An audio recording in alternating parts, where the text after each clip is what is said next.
Они предложили мне много денег и уговорили меня сняться в гей-сцене. И если вы собираетесь делать это, вы сами должны хорошо к этому относиться. Вы не должны бояться делать это, вы не должны бояться того, что подумают люди. Ты можешь скрывать это какое-то время, но в конце концов люди все равно узнают. Я пытаюсь возбудиться. Помощник оператора смотрит на меня, и один ест бургер. Но большинство девушек, с которыми я общаюсь, когда рассказываю им об этом, с самого начала просто говорят: «О, хорошо», а потом смотрят на меня как на отвратительного человека. Но я лишь смеюсь на это. Ни один парень никогда не снимался в гей-гетеросексуальном порно одновременно. Как ты все-таки можешь заниматься сексом с человеком, который ты не любишь? Я до сих пор говорю, что я очень застенчивый человек, и большую часть времени то, что люди видят обо мне в социальных сетях или на видео, это притворство. Я всегда говорю, что порноактеры – самые неуверенные в себе люди, которых вы когда-либо встречали.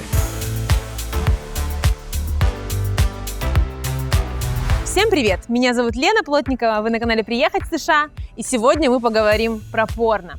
Два порноактера, русский и американец, согласились рассказать мне о выборе своей профессии, заработке, мотивации и, конечно, реакции родных на то, чем они занимаются. Если честно, конечно, я хотела пригласить и порноактрису русскую, которая снимается в Калифорнии, но с этим возникли сложности. Во-первых, те девчонки, которых я нашла, а их было очень мало, не вышли со мной на связь. А во-вторых, как мне рассказали ребята из индустрии, наших девушек больше в Европе. Им легче сделать документы, там больше съемок, а соответственно и денег. Ну, в общем, не буду вас больше томить, посмотрим, что расскажут парни.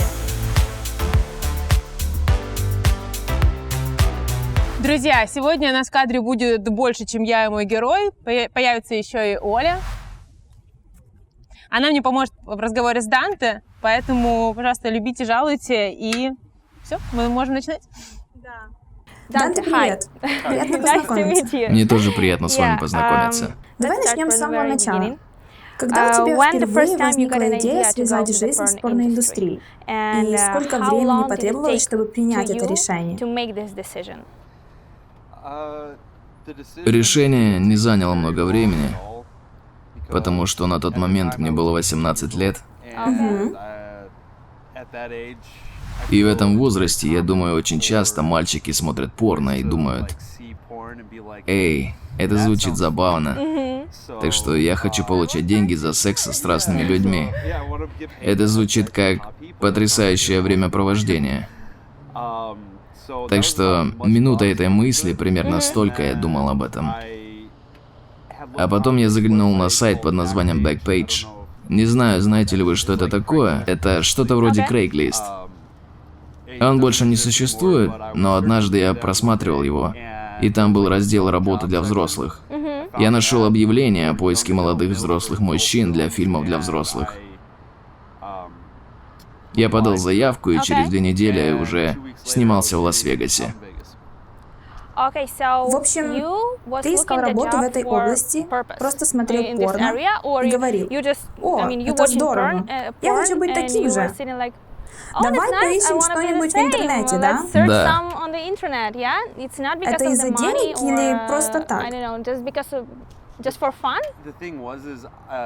Это просто так, просто что-то нужно было делать, ведь через 2 месяца после этого я уходил в армию. Хорошо. Поэтому я не мог заниматься этим очень долго.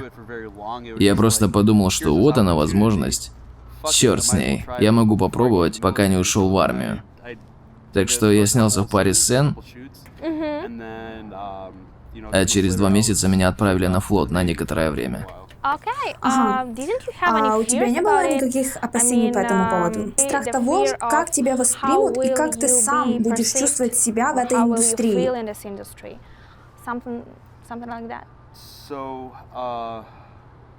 Было немного страха, потому что первая студия, на которой я работал,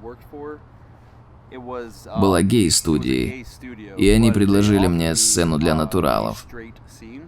И они сказали, что мы дадим тебе эту съемку, но если ты не сделаешь гей-сцену, то мы, вероятно, никогда не пригласим тебя снова. И я сказал, что я не против, так что я снялся в гетеросексуальной сцене. А потом они уговорили меня. Они предложили мне много денег и уговорили меня сняться в гей-сцене.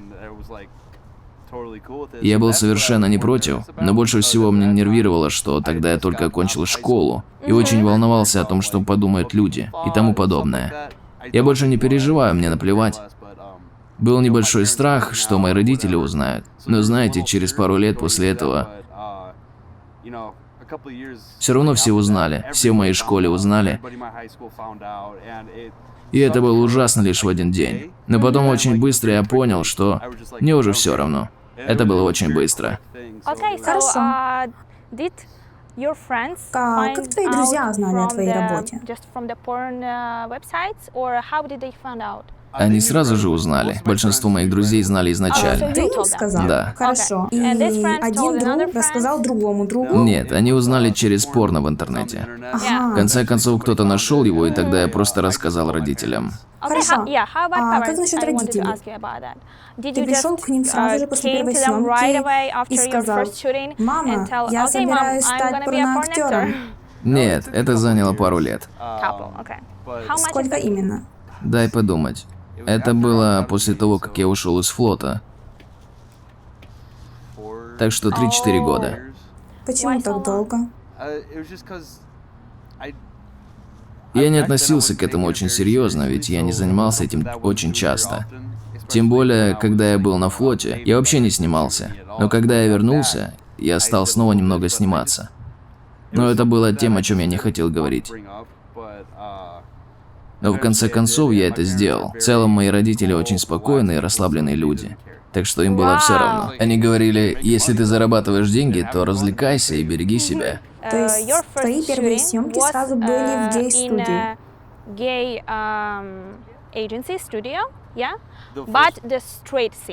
Да. Итак, хорошо. И сколько ты получил за свою первую сцену?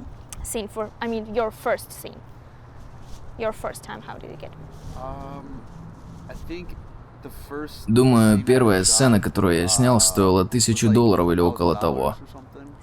1000? За целый день или за 2 часа съемок? Эта студия снимает очень быстро. В ней происходило не так много работы. Сейчас это трудно вспомнить.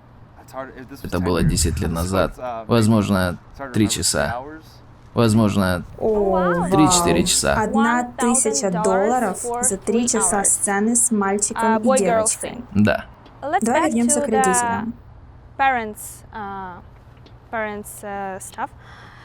Ты сказал, что твои родители относятся к этому спокойно. Но в России такая работа табу и часто неприемлема для родителей. Как ты думаешь, есть ли способ подготовить родителей к тому, чтобы рассказать об этом? Я всегда знал, что мои родители спокойно относятся ко многим вещам. Поэтому мне было легко. У меня много друзей и много знакомых в индустрии. Их родители не такие, они очень осуждают людей. Очень строги к ним.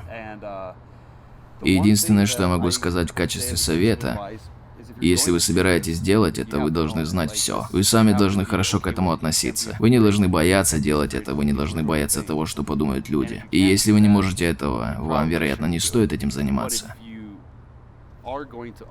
Но если вы собираетесь делать это, тогда используйте это. Так что если ты работаешь в порно, ты должен пойти к своим родителям и сказать им примерно с таким посылом: мне все равно, что они думают обо мне. Это я. Это то, кто я есть. И вот он я. Я не могу думать, что хотят. Да, это может быть отстойно. Это может быть больно.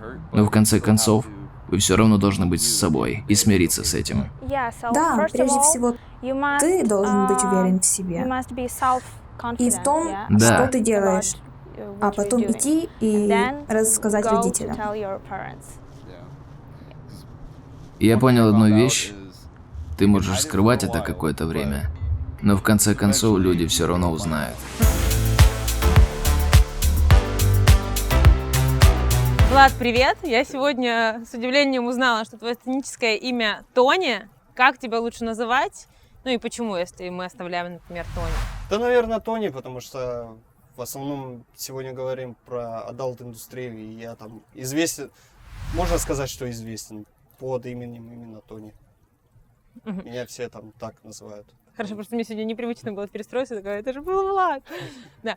Доня, расскажи, как ты вообще сюда пришел, в эту индустрию? Я знаю, что в отличие от многих ребят, ты пришел не ради денег изначально, а ради того, что тебе просто нравятся эти съемки, не знаю, нравится заниматься всем, что происходит на съемках. Это так или нет? Да, все правильно. В отличие...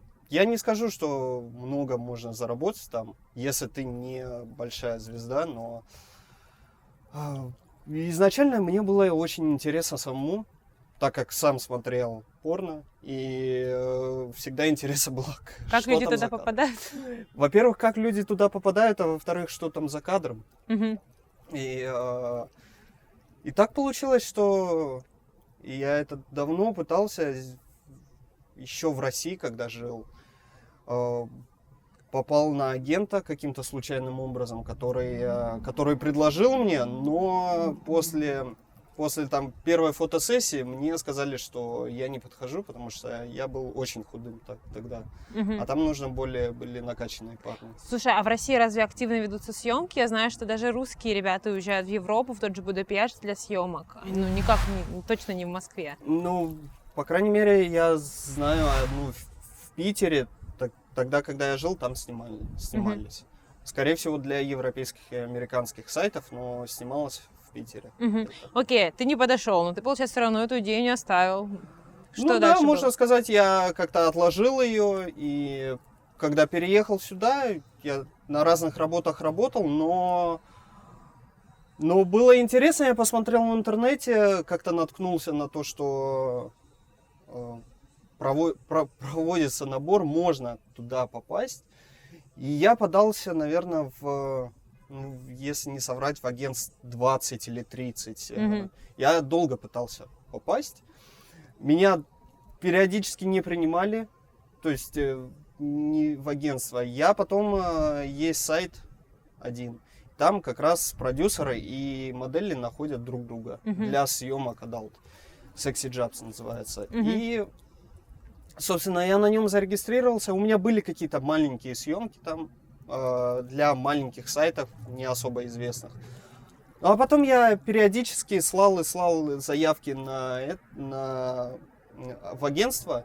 И в одно агентство, которое я даже не ожидал, что мне ответит, потому что оно довольно большое, мне наоборот из него написали то, что позвонили, сначала обсудили. Потом сказали, что приезжайте, да, вы можем подписать контракты. А что нужно для этих съемок? Сделать видео пробное самому, просто отправить фотографии, описание себя? Как они выбирают, по каким принципам? Я думаю, хорошие фотографии. И этого достаточно, чтобы попасть на первые такие большие съемки?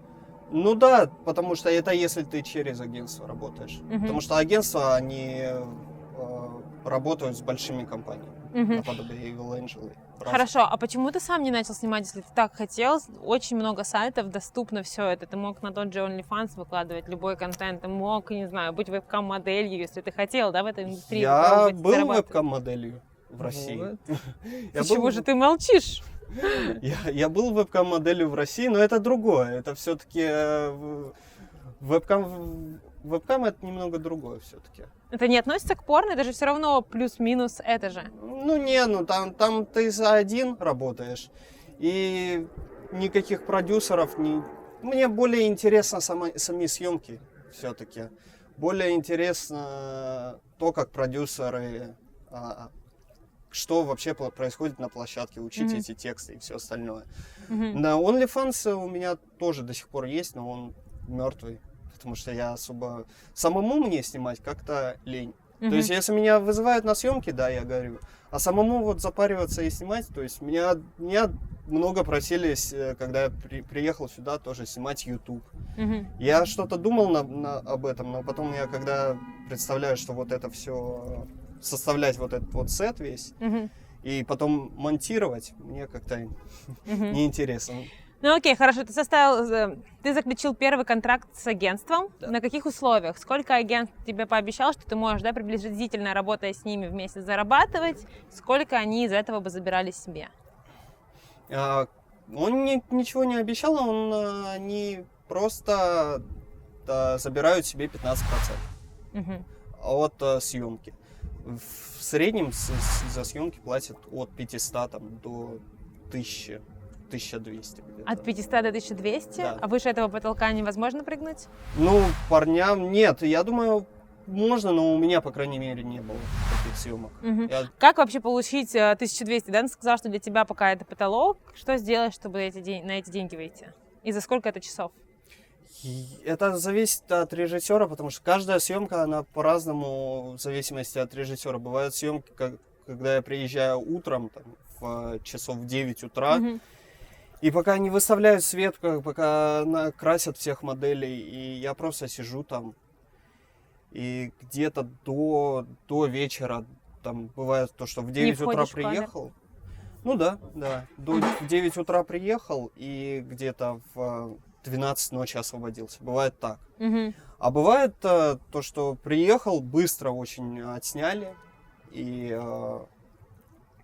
буквально за 3-4 часа освобождался. И никогда не знаешь, это не почасово, то есть мне как вообще я узнаю о съемке? Мне агент присылает то, что вас забронировали, забукали на такую-то съемку, такая-то компания, вот модель в такой-то день. И напишут, сколько мне заплатят за нее. И ты подтверждаешь или нет? Да. Окей, ты сейчас до сих пор работаешь с агентством, эти съемки получаешь от агентства? Да, потому что девушкам, наверное, можно работать без агента, но для парней, наверное, все-таки все большие компании, они вряд ли будут с тобой работать, если у тебя нет агента. Да ладно, почему? Ну, я не знаю, так как-то... Что за дискриминация просто? Сексизм в порноиндустрии. Не то, что я бы сказал дискриминация, но просто как-то, когда агент тебя предоставляет, у них больше контактов, на которые я не могу выйти. Я до сих пор не знаю, как они выходят на режиссеров и... Ну окей, хорошо, когда ты получил первые съемки, у тебя не было страха вообще этого процесса, страха того, что ты не сможешь быть возбужденным в кадре? Как ты это преодолевал? Оправдались ли эти страхи или нет? И главное, сказал ли ты своим родным, друзьям о том, что я сейчас иду на съемки и воспринимайте это условно как хотите? Конечно, у меня был страх, особенно, самая первая съемка, я до сих пор помню, был забавный случай, то, что просто я пытаюсь возбудиться. Я очень нервничаю, а просто за кадром там помощник оператора просто смотрит на это все. Там 4 человека просто смотрят на меня, и один ест бургер. И я думаю, блин. Не самая интимная атмосфера. Тебе попкорна еще, братан, не хватает-то. Вот, но на самом деле, в принципе, это можно перебороть, можно принять Виагру. И сначала я так и делал, принимал Виагру перед съемками, и даже если я нервничал, у меня все равно все работало. И как бы это перебарываешь. А сейчас я, в принципе, уже привык к этому, к съемкам. И типа организм сам срабатывает? Как да, когда мне спрашивают, будешь Виагру, я говорю, я попытаюсь сам, но если что-то не получится, я возьму. В последнее время я пытаюсь сам. Просто не думаю, что это хорошо влияет на меня. То есть, получается, на любой съемке, как аптечка, присутствует Виагра, и в любой момент ты можешь попросить, и тебе всегда дадут? Это тоже от режиссера зависит. То есть, в основном предлагают, но у некоторых нету. То есть, на всякий случай, либо заранее спрашивать, либо с собой приносить на всякий случай. У меня с собой есть.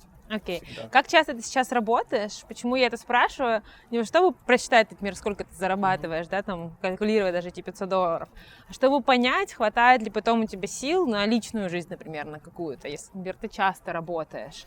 Потому что кажется, что это может превратиться в рутину, и потом уже ты не можешь нормально познакомиться с девушкой, построить какие-то отношения, не для работы, в общем, использовать свое тело. Да. Я понял вопрос. Нет, у меня с личной жизнью у многих, и у меня, в принципе, все нормально у актеров. Вы знакомитесь друг с другом или все-таки вы По-разному. стараетесь найти пару вне? По-разному. Я как-то испытаю... Ну, сейчас я один, но в основном у меня были отношения с девушками из индустрии. И пытался я вне индустрии находить, но я сразу говорю потенциальной девушке, что вот я снимаюсь, принимай это как хочешь, но как бы я такой, я этим зарабатываю, мне это нравится, и я не буду бросать это. Не возникало у тебя проблем на этой почве? Ну, естественно, многие как бы не принимают, но это не для всех. Но как бы есть люди, которые принимают. Ну, а ты окей, например, если твоя девушка будет в порноиндустрии, она будет часто сниматься, она будет, например, звездой, у нее будет помимо партнеров, у нее будут какие-то обожатели, и она будет уходить от тебя и там, не знаю, сниматься. Конечно. То есть ты окей с этим, у тебя не будет ревности какой-то? Нет, ну я вообще человек не ревнивый по своей натуре. И мне всегда, всю жизнь я пытался найти, даже до порноиндустрии, я пытался свободные отношения найти, чтобы не было никакой ревности друг к другу. Но другое дело, если я буду с кем-то встречаться, вот с девушкой, она будет у меня на первом месте. А все, с кем я снимаюсь, либо работаю, это будут друзья максимум. Но у нас не будет никаких романтических отношений. Вот, но пока я один, и у меня друзей много из порноиндустрии. Как насчет твоей личной жизни? Я имею в виду девушек, которые тебе нравятся. Ты обычно рассказываешь им сразу после первого свидания о своем занятии? About your occupation or how does it look like? Да, я понимаю, о чем вы говорите. Поэтому я не общаюсь со многими людьми вне моей индустрии. Просто потому, что это проще. Мы единомышленники. Так что это, знаешь, проще. А когда общаюсь с кем-то, например, я хочу пойти на свидание с девушкой не из порноиндустрии, это будет одна из первых вещей, которые я затрону. Просто потому, что, знаете, люди часто очень однозначного мнения об этом. Хорошо. Так что если им не нравится, и они думают, что это отвратительно, это повод, чтобы сразу все прекратить. Я не хочу тратить время ни на кого, поэтому я прослежу за тем, чтобы это сразу же стало известно. И просто скажу: «Эй, вот во что ты ввязываешься? Ты можешь бросить меня сейчас или продолжать А отношения». если тебе сильно нравилась девушка, ты не думал: «О боже, мне нравится эта девушка, но я так боюсь, что если она узнает, то порвет со мной».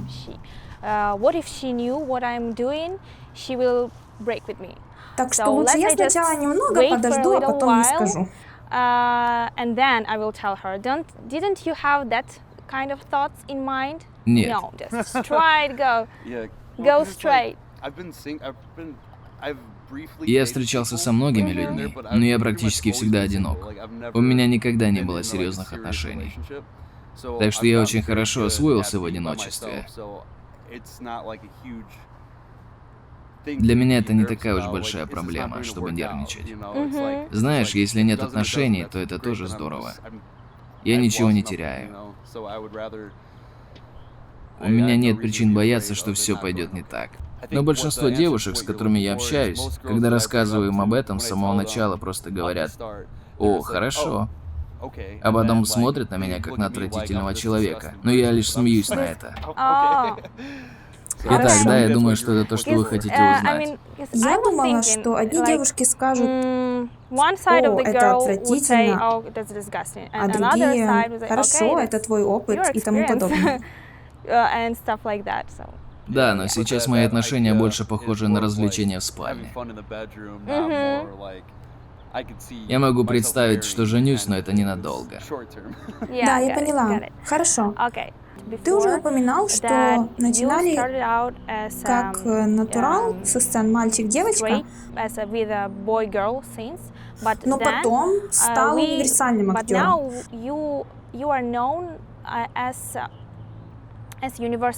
То есть ты участвуешь как в гей-порно, так и в гетеросексуальном и прочем. Почему ты решил стать универсалом?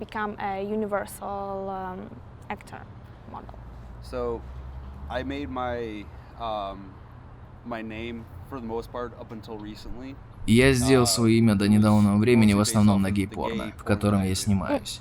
Именно оттуда приходит большинство моих поклонников. И причина, по которой я остался в гей-порно, в том, что оно приносит больше денег. И это более спокойная часть индустрии. И это, знаете ли, весело. Так что я бы остался в этой сфере, но я также в основном интересуюсь женщинами в сексуальном плане. Но я хотел бы заниматься гетеросексуальным порно, но никто так не делал. Ни один парень никогда не снимался в гей-гетеросексуальном порно одновременно. Правда? Да, и вот я захотел, но это сложно.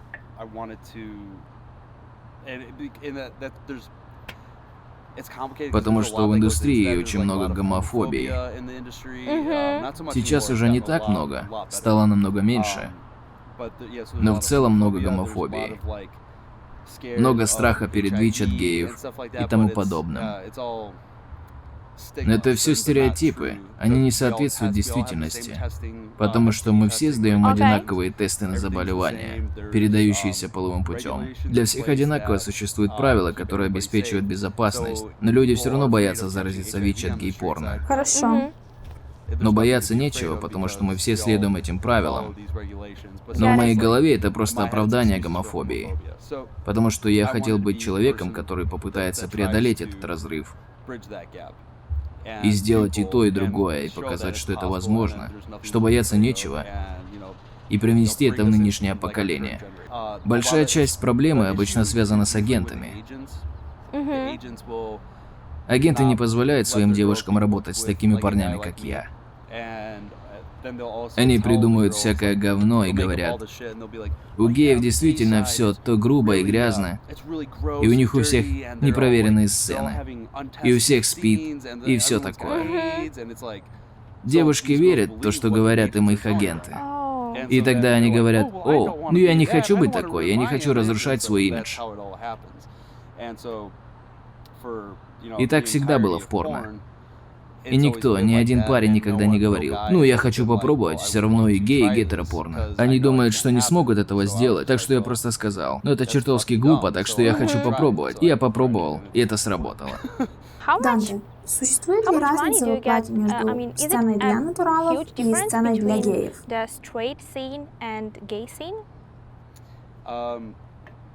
Я дам средние показатели. Хорошо. Between a gay and a straight scene is... Я только что заключил контракт, так что теперь моя зарплата сильно отличается от гей-порно. Но давайте посмотрим. Мне заплатят 50% за сцену для натуралов от того, что мне заплатят за сцену для геев. Еще раз. Значит, гей-сцена стоит на 50% больше. Мне бы заплатили на 50% меньше за гетеросексуальную сцену. Вау. Допустим, гипотетически, что мне заплатят $2000 за участие в гей-сцене, а за гетеросексуальную сцену я получу $1000. Да, Данте, есть такое мнение, что после гомосексуального опыта ты уже не будешь чувствовать и желать женщину так же сильно, как раньше. У тебя не было никаких опасений по этому поводу? Никогда не думал об этом. С годами моя сексуальность только возросла. Со мной такого никогда не случалось. Да. Я не думаю, что это правда. Я думаю, все люди разные. Возможно, если парень попробует переспать с парнем, он может просто понять, что он более заинтересован в таком опыте, чем он думал сначала. И тогда это открывает другую дверь. И, естественно, вы будете меньше заинтересованы в ком-то другом. Но если вы с самого начала знаете, насколько вы заинтересованы в обоих, и вы позволите себе это осознать, я не думаю, что это может произойти. А для того, чтобы исполнить гей-сцену, тебе нужно принимать стимуляторы, чтобы иметь желание к партнеру?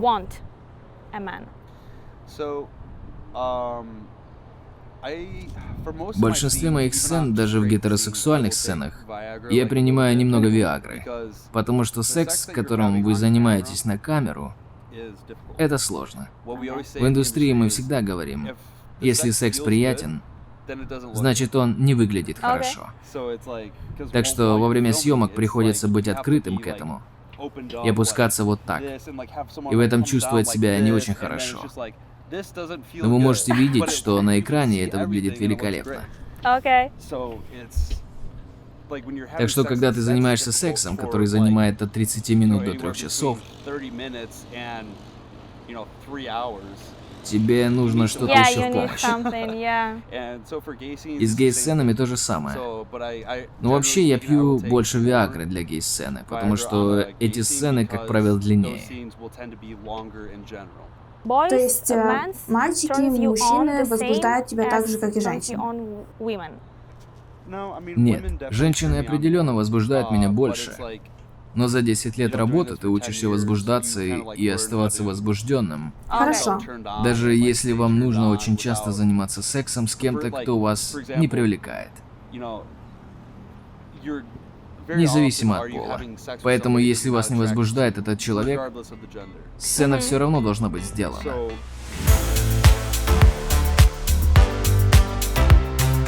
Я хочу вернуться все-таки к первым твоим съемкам. Ты сразу сказал родным, родителям, они у тебя, я так понимаю, в России находятся, что ты будешь сниматься, а может быть, ты до сих пор не сказал, я не знаю. Да, я не сразу сказал, нет, я как-то скрывал, но я маме говорил то, что я снимаюсь, она говорила, что я для рекламы снимаюсь. Вот, а потом... Просто обнаженку для рекламы? Нет, просто для H&M или для ГЭСа я говорил, что снимаюсь. У меня периодически были модельные съемки. Вот, я просто ей говорил, то, что у меня только модельные съемки. Но потом просто сказал, я попробовал сниматься, я как-то снимаюсь. Она нормально приняла это. Она сказала, как это, она больше за мое здоровье беспокоится. То есть она спрашивает, то есть если я Виагру принял, она спрашивает, ты принимаешь какие-то Виагры? Ну, я говорю, ну да. Она говорит, ну это не очень хорошо для твоего здоровья. А что касается, кстати говоря, здоровья, я так понимаю, что вы каждые 2 недели должны сдавать тест, и если тест, ну, я имею в виду заболевания, которые передаются половым путем, естественно, у вас там риск огромен, заработать это на площадке, кто-то может принести извне, ну, мало ли, да. И я так понимаю, что с этим строго, ты не можешь прийти без справки, которая больше, чем 2 недели назад была сделана, правильно? Конечно, во-первых, это справка, вот, каждые 2 недели, во-вторых, это принимается только в 2 клиниках. То есть ты не можешь пойти к своему доктору или к какому-нибудь любому доктору. Есть только 2 клиники. Ты не можешь условно подкупить, чтобы просто нарисовать какую-то справку. Да, у них все в этом базе, и каждый, любой продюсер или человек из порной индустрии, они могут запрос сделать, что они и делают, всегда запрос делают, и оттуда присылают тесты. То есть у тебя даже не дают справки. Ну, у тебя онлайн есть результаты, но...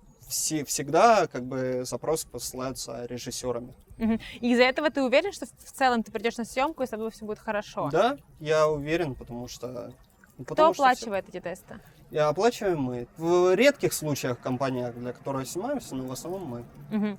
То есть 2 раза в месяц ты должен обновлять тест, сколько это стоит? Ты должен закладывать это как на расходы профессии и так далее. Да, можно сказать издержки. так. $200 это стоит... Ну, в принципе, это не обязательно каждые 2 недели, то есть если у тебя нету съемок, то есть не думая, что ты будешь сниматься. То есть у меня летом было очень сложно, там, по 1 съемке в месяц.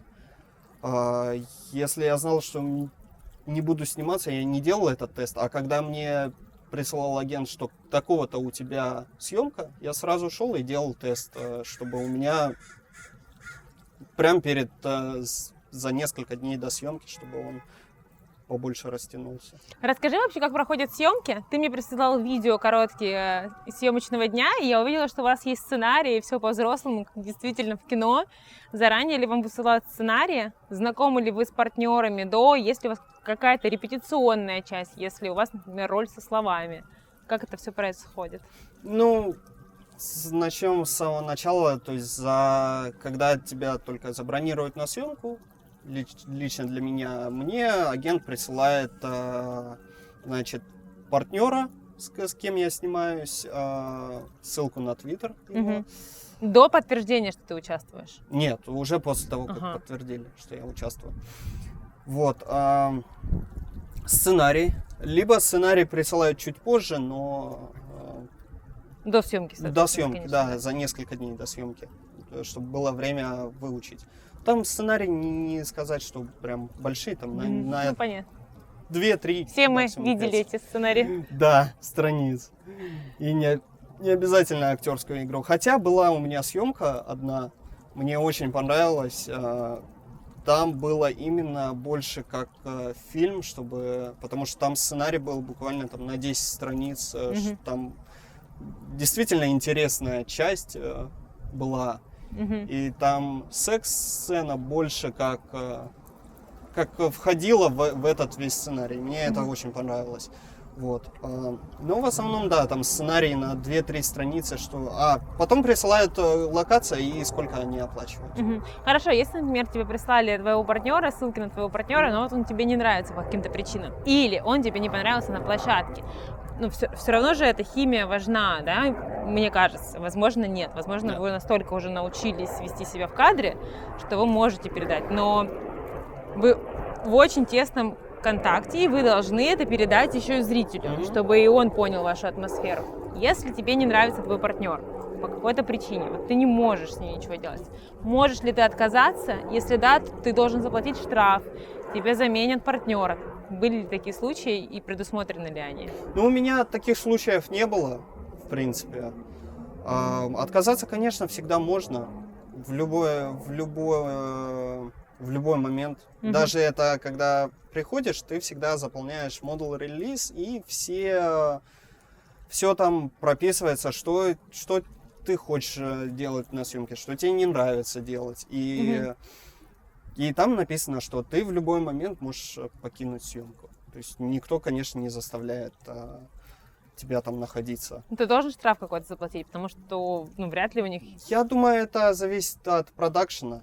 Наверное, есть продакшены, в которых, возможно, killing fee, там, 200 или 300, 400 долларов.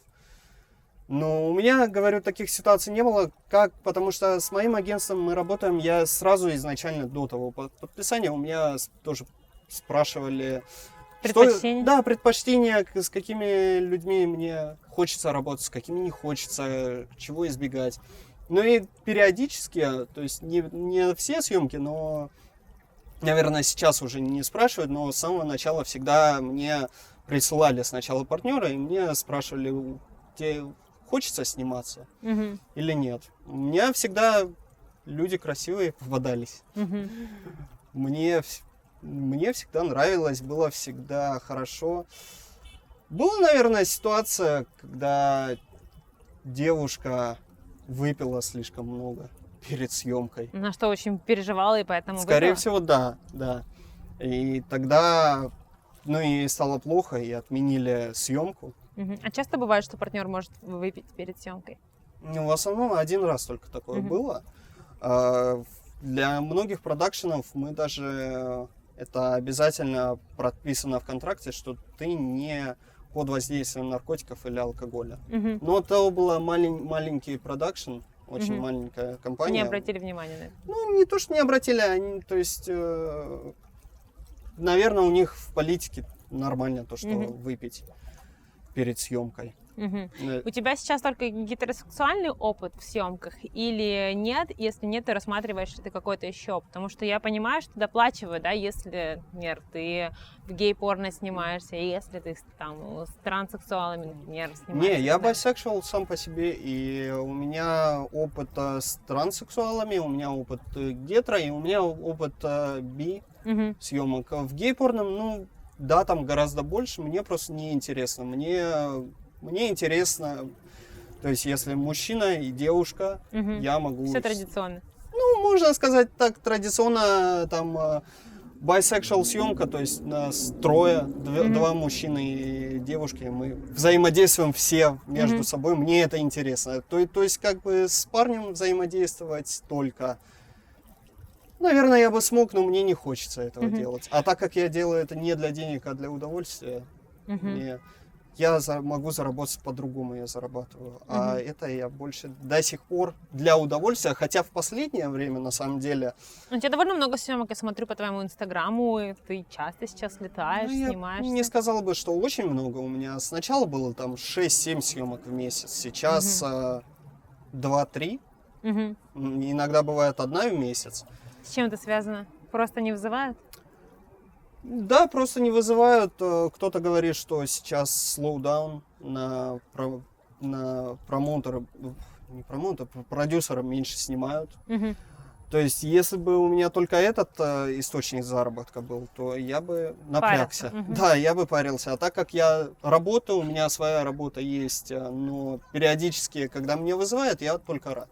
Но вот, что я начал говорить, в последнее время, последние несколько съемок я приезжаю, и я уже так не горю, я понимаю, и мне быстрее уже хочется получить свои деньги и уже уехать, на самом деле. То есть, получается, то удовольствие, ради которого ты пошел на эти съемки, уже пропадает у тебя? Ну, не сказать, что пропадает, но были такие уже моменты, что я на самом деле думал, что может мне взять перерыв сейчас. Потому что я не скажу, что уже так сильно горю. Наверное, я такой человек, который, когда трудно что-то дается, я пытаюсь этого добиться. У меня не только с этим, у меня с разными... Я с бизнесом так пытался очень прям горел этим. Я пытался туда пробиться, я пытался построить. А когда уже все нормально идет, я уже теряю интерес и делаю это ради денег. Но пока что я не знаю. Я думал взять перерыв, возможно, но я не думаю уходить точно. То есть, если даже я возьму перерыв, я все равно вернусь обязательно. Знаешь, как актеры, если мы не берем, порно-историю, а просто актеров, театра, кино, неважно, когда они берут такой большой перерыв, они боятся, что придет новая волна, будет конкуренция, и они уже не смогут быть востребованы, их не будут брать на роль. Если у вас такая конкуренция, не боишься ли ты, что просто потом тебя будут еще меньше звать, например?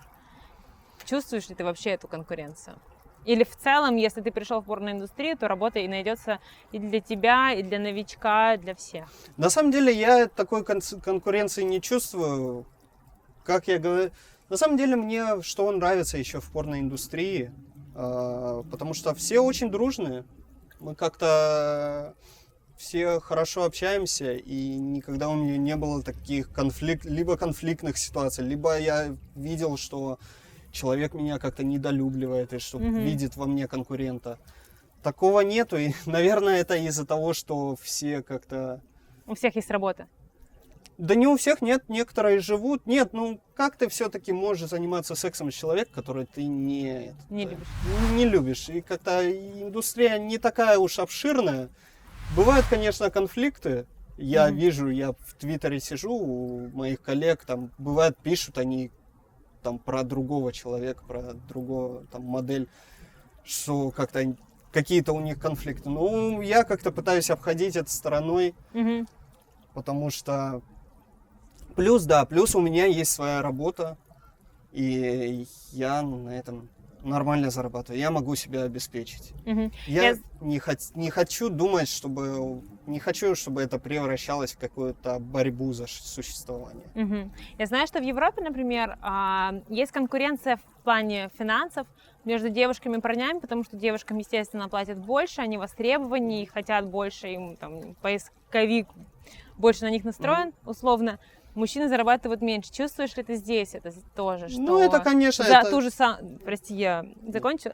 Чувствуешь ли ты, что за ту же съемку девушка, твоя партнерша, получит там в 1,5-2 раза больше, чем ты, или нет? Это всегда так было, и это, в принципе, нормально. То, что я говорил от 500, может, от $400 до 1200, это тоже от съемок зависит. То есть для гетеро это $400-500, но редко максимум 600. Только на самом деле, ну, хорошо, у вас же там не час вы тратите, вы как минимум 2-3 часа должны потратить на эту съемку. Ну, все равно даже эти $400 за день, я думаю, это... Мне кажется, что это низкооплачиваемая работа. Ну, я не знаю, ты можешь... Порноиндустрия должна оплачиваться гораздо больше. Ну, настолько в интимную часть человек пускает камеры, себя и еще миллиарды людей, которые это потом увидят. И получают за это 400 в день. Это парни, а девушки... В Калифорнии. Девушки раза в 3 больше зарабатывают. То есть девушки за ту же съемку зарабатывают, ну, от 1000 до 1800, наверное. Неважно, в гетеро-порно снимается или в чем-то другом. Ну, вот тоже это зависит. То есть гетеро, ну, может, от $800. От 800 самое минимальное для девушки до 1800.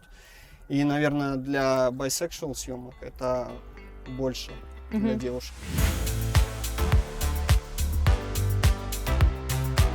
Давай перейдем к организации съемок. Тебе нужен агент или продюсер, или ты можешь просто установить камеру и все снять самостоятельно. И то, и другое. All the studio stuff, like the stuff that, well, it's hard to explain. So, like OnlyFans.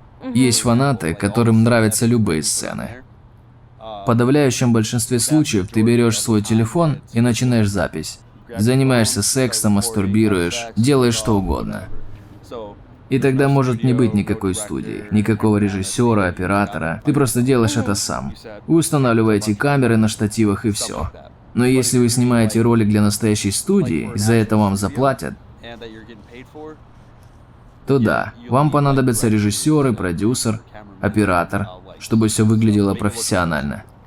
Значит, ты не можешь сам найти работу в студии. Для этого нужен агент. Нет. Только в прошлом году у меня появился агент. А до этого своей карьерой я занимался самостоятельно.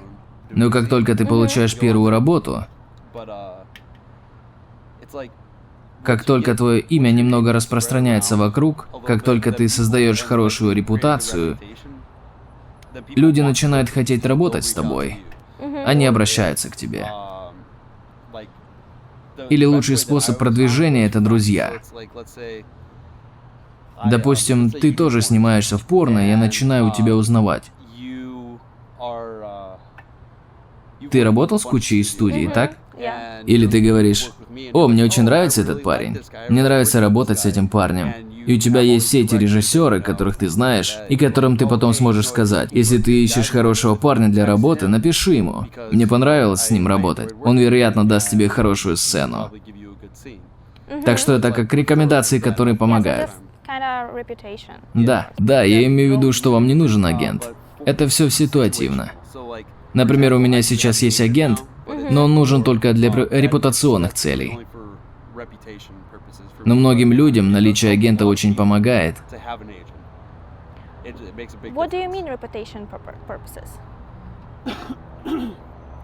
Итак, в мире стереотипов, где люди думают, например, что геи обязательно принесут СПИД,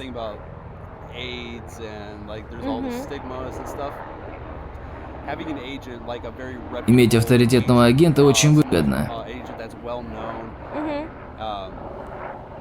Это помогает с имиджем, потому что тогда режиссеры и продюсеры знают: если я работаю с этим агентом, то я несу ответственность за то, что я регулярно прохожу тестирование.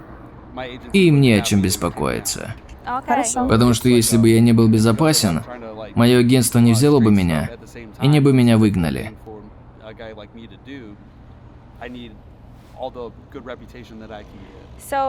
Итак, агент в таком случае – это некая страховка, да? Да, многие люди только выигрывают от наличия агента, потому что агенты сразу обращаются к режиссерам и продюсерам со словами: «Эй, у меня есть девушка, которая действительно хороша, и она подойдет для этой сцены». Или, например, режиссеры обращаются к агентам со словами: «Эй, у вас есть невысокая блондинка, молодая девушка без татуировок». Так вот, что делают агенты. Они просто дают режиссерам то, что им, я имею в виду, внешность, то, что им нужно. Да, они не обязательно нужны, но могут помочь. Скажи, пожалуйста, как ты сейчас зарабатываешь деньги? Сколько с Pornhub и OnlyFans? Что приносит тебе деньги больше всего, а что меньше всего? Больше всего я занимаюсь студийной работой. Я занимаюсь в среднем 14 цен в месяц. Да, для студии мне платят по моей общей ставке за это, так что я получаю большую часть своих денег от студии. На втором месте OnlyFans. И я бы сказал, что OnlyFans около 40% от того, что я зарабатываю. А студийная работа около 50%. Хорошо. Деньги, которые получает Pornhub и Xvideos, составляют около 10%. Или что-то вроде этого. Хорошо. Я загружаю видео и на Pornhub, и потом получаю доход от рекламы. То есть вы загружаете видео бесплатно, а потом, как на YouTube, появляется реклама. И так за каждую 1000 просмотров можно получить определенную сумму денег. Да. И как вы знаете, мне тоже так платят. То есть съемки в студии не идут на Pornhub? Объясни этот момент.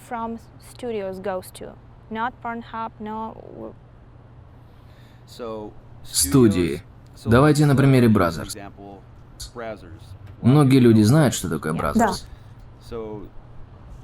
У студии есть свой сайт. Brazzers.com. Например, мы снимаем сцену.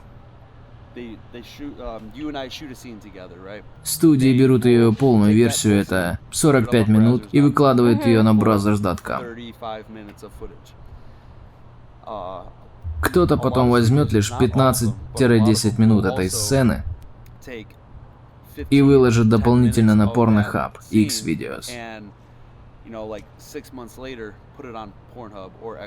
Хорошо. И они будут зарабатывать на этом дополнительные деньги. Студии могут подставить надпись: если хотите увидеть полное видео, перейдите на Brazzers.com. Данте, сколько сейчас ты можешь заработать в месяц? Становится лучше предыдущего. Я скажу на примере следующих 6 месяцев. Хорошо. Но опять же, я только что подписал контракт, так что его показатели будут лучше, чем были до этого.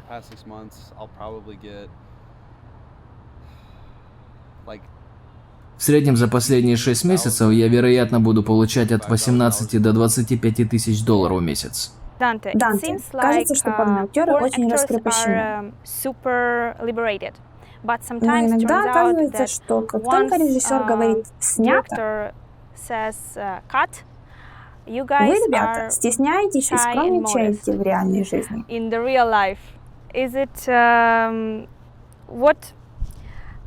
Ты с этим сталкиваешься? Что помогает тебе преодолевать застенчивость? Я до сих пор говорю, что я очень застенчивый человек. И большую часть времени то, что люди видят обо мне в социальных сетях или на видео, это притворство. Например, даже сейчас, когда я разговариваю с вами, вы видите улучшенную версию меня. Обычно я очень тихий и спокойный.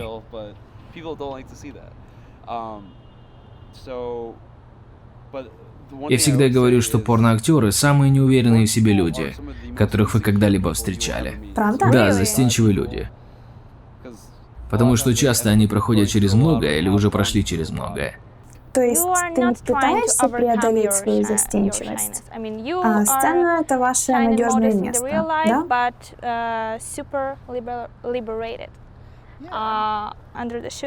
Да, на съемках пытаюсь преодолеть свою застенчивость, потому что мне действительно лучше, когда я менее застенчив. На съемочной площадке я персонаж, я играю этого человека. Я могу просто быть тем, кем они хотят меня видеть. Но вы знаете, я бы хотел быть где-то посередине. Я всегда говорю, что я с одной стороны интроверт в душе, но с другой стороны я начинающий экстраверт.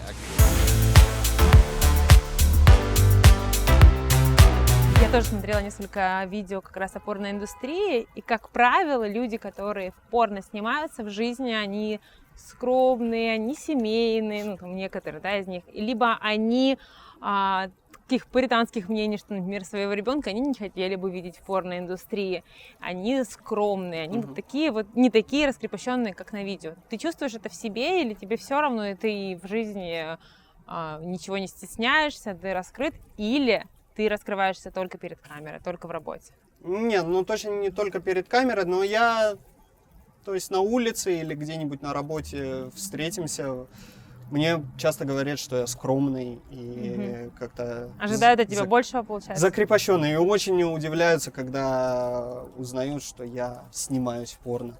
Но если в сексуальной жизни, я очень раскрепощен.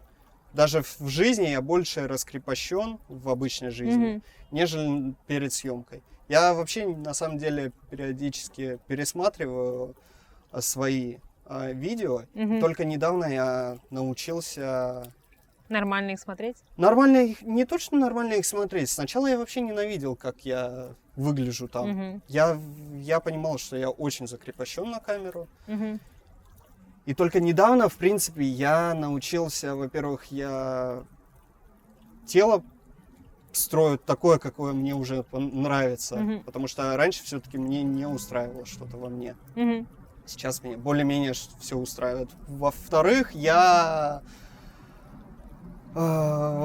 более стал артистичным, что ли, чтобы на камеру. Не такой угловатый и закрепощенный. Потому что даже моя бывшая девушка, она смотрела мои видео, она говорит, ну, ты очень угловатый и закрепощен. Но в последнее время я смотрю недавние свои, которые недавно относительно вышли, которые я снимался 2-3 месяца назад.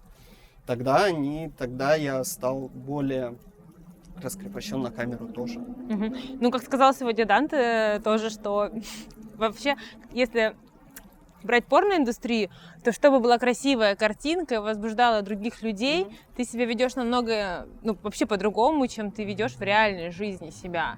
Потому что в реальной жизни удовольствие ты получаешь не от красоты. Ну, то есть да. Там у тебя страсть, и ты не Конечно. думаешь о том, как ты выглядишь. Конечно. А здесь ты думаешь о том, как ты выглядишь, и из-за этого меньше удовольствия ты можешь получать. Конечно, но это тоже в зависимости от продюсера. Всегда это бывают продюсеры, режиссеры, которые говорят, просто наслаждайтесь процессом, мы как-то снимем, все сами уже запечатлим. И зависит от партнера, какое у тебя химия возникла, не возникла. То есть можно ли целовать партнера, не можно. Есть продакшены, которые не разрешают поцелуй? Не продакшн, а партнер. То есть, например, если девушка и у нее парень есть, то есть я всегда спрашиваю, как нормально, что мы будем целоваться или нет. И, то есть подожди, целоваться, знаешь, как в проституции, в губы не целуюсь, но при этом я проституцией занимаюсь.